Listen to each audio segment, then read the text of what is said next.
மனதுக்கு பிடிக்காத வாழ்க்கை வாழும் நபர்கள், மனதுக்கு பிடிக்காத வேலையை செய்யும் நபர்களுக்கான பிரத்யோகமாக ஸ்பெஷலாக ஒரு மெடிடேஷன். சில பேருக்கு வீட்டிலையும் நிம்மதி இருக்காது, ஆஃபீஸில் நிம்மதி இருக்காது, மன உளைச்சல், ஸ்ட்ரெஸ். சில பேருக்கு பார்த்தீங்கன்னா யோகா, மூச்சு பயிற்சி, தியானம்னு எல்லாமே தெரியுங்க. ஏற்கனவே பல ரூல்ஸில் கட்டுப்பாட்டில் வாழ்ந்த நம்பனால நீங்கள் ஸ்டூடெண்ட்டாக இருக்கிற வரைக்கும் உண்மையிலே சொல்கிறேங்க, ஜாலியாக இருக்கலாங்க. ஃப்ரீடம் மெடிடேஷன், சுதந்திர தியானம். இது எப்படி செய்யணும்னா பாருங்க, ரூல்ஸ் ரொம்ப கம்மி.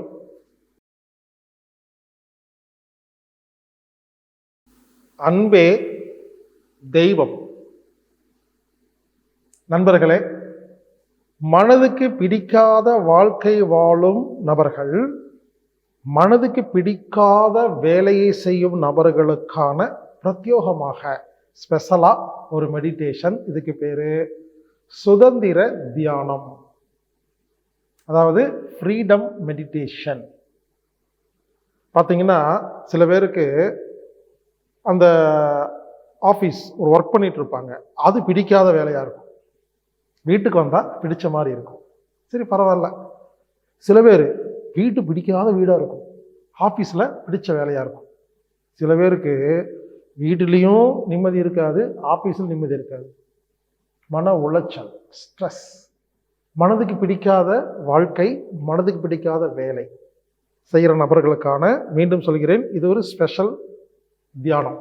இதை செஞ்சிங்கன்னா உங்களுக்கு அந்த டென்ஷன்லாம் குறைஞ்சிரும், ஹாப்பியாக இருக்கலாம், ஜாலியாக இருக்கலாம். அதாவதுங்க, சில பேருக்கு பார்த்தீங்கன்னா யோகா, மூச்சு பயிற்சி, தியானம்னு எல்லாமே தெரியுங்க, செய்யவே மாட்டாங்க. கேட்டால் டைம் இல்லைம்பாங்க, இல்லை அதை விட முக்கியமான விஷயம் என்னென்னா பிடிக்கலம்பாங்க. தெரிலிங்க, அது நினைக்கிறேங்க, செய்ய முடியல.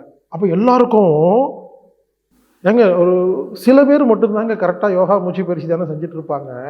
சில பேர் தெரியும், செய்ய முடியாது. ஏன் அப்படின்னா அதற்கு காரணம் மனதுக்கு பிடிக்காத வேலை, மனதுக்கு பிடிக்காத வாழ்க்கை. ஏங்க அது இருந்தால் அது செஞ்சால் தானே எனர்ஜி கிடைக்கும்னு சொல்லலாம், செய்ய முடியாது. ஏன் முடியலன்னா, நல்லா கேவீங்க, யோகா, மூச்சு பயிற்சி, தியானம் நம்ம கற்றுக்கிட்டு இல்லைங்களா, அதை செய்யறதே ஒரு கட்டுப்பாட்டில் தானே செய்யணும். சமணங்கால் போட்டு உட்காந்துக்கணும், கையை சின்மத்தில் வைக்கணும், முதல்ல இதை பண்ணு அதை பண்ணு, அது ஒரு கட்டுப்பாடு தானே, அது ரூல்ஸ் தானே. ஏற்கனவே பல ரூல்ஸில் கட்டுப்பாட்டில் வாழ்ந்த நம்பனால யோகா, மூச்சு பயிற்சி, தியானங்கிற அந்த ரூல்ஸ் பிரகாரம் செய்யறதுக்கு பிடிக்கலை. சில பேர் நினைச்சுக்கிறாங்க நமக்கு சோம்பேறித்தனம் போல் இருக்குன்னு. சோம்பேறித்தனம் இல்லை, மீண்டும் சொல்கிறேன், யோகா, மூச்சு பயிற்சி, தியானம் இந்த பயிற்சிகள் அப்படிங்கிறதே ஒரு கட்டுப்பாடோடு செய்ய வேண்டிய விஷயம். ஏற்கனவே கட்டுப்பாடோடு வாழும் நாம் அலுவலகத்தில், வீட்டில் இது கட்டுப்பாட்டோடு வாழ்ந்துட்டு இதையும் கட்டுப்பாட்டோடு பண்ணுறதுக்கு நமக்கு பிடிக்கலைங்க. அதனால தாங்க டைம் இருந்து செய்ய மாட்டேங்கிறோம். இதை நம்ம என்ன சொல்கிறோம், சோம்பேறித்தனம் அப்படின்னு சில பேர் சொல்லிக்கிறோம். நமக்கு நாமே, நான் ஒரு சோம்பேறிங்க, யோகா பண்ண மாட்டேங்கிறேன்னு. சில பேர் நேரம் இல்லை அப்படிங்கிறோம், சில பேர் மூடு இல்லை அப்படிங்கிறோம். குறிப்பாக இது யாருக்கு வரும்னு கேட்டிங்கன்னா யோகா டீச்சருக்கே வருங்க. நீங்கள் ஸ்டூடெண்ட்டாக இருக்கிற வரைக்கும் உண்மையிலே சொல்கிறேங்க, ஜாலியாக இருக்கலாங்க. எப்போ டீச்சராக மாறிட்டீங்களோ, இந்த கற்றுக் கொடுக்குற வேலை செய்கிற எல்லாருக்குமே அதையே செய்வதற்கு பிடிக்காது. நீங்கள் கேட்டு பாருங்கள், சமையல் செய்கிற அம்மாக்களுக்கெல்லாம், பெண்களுக்கெல்லாம் அந்த சாப்பாட்டை சாப்பிட்றது பிடிக்காது. யாராவது செஞ்சு கொடுத்தா சாப்பிடுவாங்க சந்தோஷமாக. கேட்டு பாருங்கள். அந்த மாதிரி யோகா டீச்சர், இந்த மோட்டிவேஷ்னல் ஸ்பீச் கொடுக்குறவங்க, அதுக்கப்புறமா கவுன்சிலிங் பண்ணுறவங்க, அடுத்தவங்க பிரச்சனையை கேட்குறவங்க, கவுன்சிலிங் கொடுக்குறவங்க, ஆலோசனை கொடுக்குறவங்க டீச்சருங்க. அதுக்கப்புறமா மனதுக்கு பிடிக்காத வாழ்க்கை வாழ்கிறவங்க, மனதுக்கு பிடிக்காமல் வேலை செய்கிறவங்க. இதெல்லாம் இதோட தன்மை என்னன்னா, யோகா, மூச்சு பயிற்சி, தியானம் போன்ற பயிற்சிகளை செய்ய பிடிக்காது, ஆனால் எல்லாம் தெரியும். இந்த மாதிரி யாரெல்லாம் நினைக்கிறீங்களோ, ஃபீல் பண்ணுறீங்களோ, உங்களுக்கான ஸ்பெஷல் வீடியோ இது. அப்போ நீங்கள் என்ன செய்யணும்னா, அதெல்லாம் விட்டுட்டு வாங்க ஃப்ரீடம் மெடிடேஷன், சுதந்திர தியானம் செஞ்சு பாருங்க. அது மட்டும் பிடிக்குங்க. மற்ற யோகா, மூச்சு பயிற்சி, தியானம் எல்லாம் உங்களுக்கு பிடிக்கல. இல்லை, ஏன் பிடிக்கலன்னா கட்டுப்பாடோடு இருக்கு. இப்போ நான் சொல்கிற தியானத்தில் கட்டுப்பாடே கிடையாதுங்க. ஒரு முறை செஞ்சிட்டிங்கன்னா திரும்ப திரும்ப செய்யணும்னு தோணும். ஏன்னா இதில் கட்டுப்பாடு கிடையாது, ரூல்ஸ் கிடையாது. அதனால் இந்த வீடியோவை கொஞ்சம் பொறுமையாக பார்க்கணும். கான்செப்ட் தாங்க. இந்த கான்செப்டை மட்டும் புரிஞ்சிருச்சுன்னா நீங்களே பண்ணிக்கலாம். மற்ற எல்லா யோகா மூச்சு பயிற்சி தியானத்துக்கும் நிறைய ரூல்ஸ் இருக்கும். இது ரொம்ப கம்மியான ரூல்ஸ். ஆரம்பிக்கலாங்களா? இதுக்கு பேர் ஃப்ரீடம் மெடிடேஷன், சுதந்திர தியானம். இது எப்படி செய்யணும்னா பாருங்க, ரூல்ஸ் ரொம்ப கம்மி. இந்த பயிற்சியை குறைந்தபட்சம் கண்டிப்பாக 45 நிமிஷம் செய்யணும். அது கம்மி பண்ணவே கூடாது. ரூல்ஸ் குறைஞ்சபட்சம் 45 நிமிஷம் பண்ணணும். அதிகபட்சம் 1.5 மணி நேரம் தான் பண்ணணும், அதுக்கு மேலே பண்ணக்கூடாது. இது முதல் ரூல்ஸ். ரெண்டாவது, இந்த பயிற்சியை கண்ணை மூடி மட்டும்தான் பண்ணணும், கண்ணை திறந்து பண்ணக்கூடாது.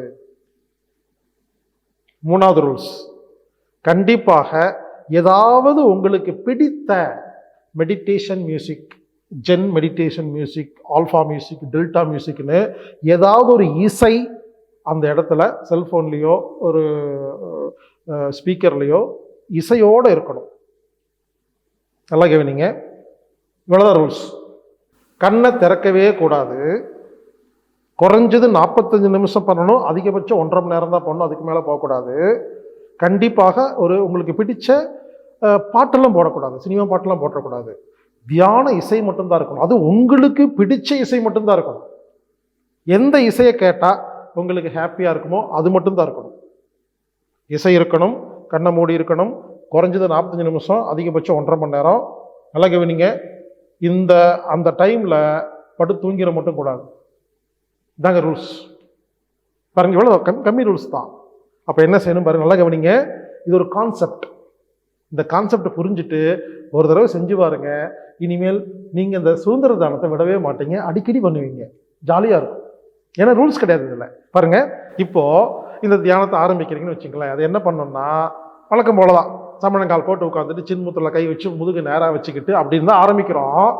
ஆனால் இப்படியே இருக்க வேண்டிய அவசியம் இல்லை. சமணங்கால் போட்டு உட்காடுறீங்க, சின்முத்திரால் துடைக்கு மேலே கை வைக்கிறீங்க, முதுகு நேராக கண்ணை மூடுறீங்க, அவ்வளோதான். இதுக்கப்புறம் அந்த 45 நிமிஷத்தில் நீங்கள் என்ன வேணாலும் பண்ணிக்கலாம். அதான் சுதந்திரம். ஆமாங்க, 24 மணி நேரத்தில் வீட்லேயும் சரி ஆஃபீஸ்லேயும் சரி நமக்கு பிடிச்ச மாதிரி வாழ விடவே மாட்டேங்கிறாங்க.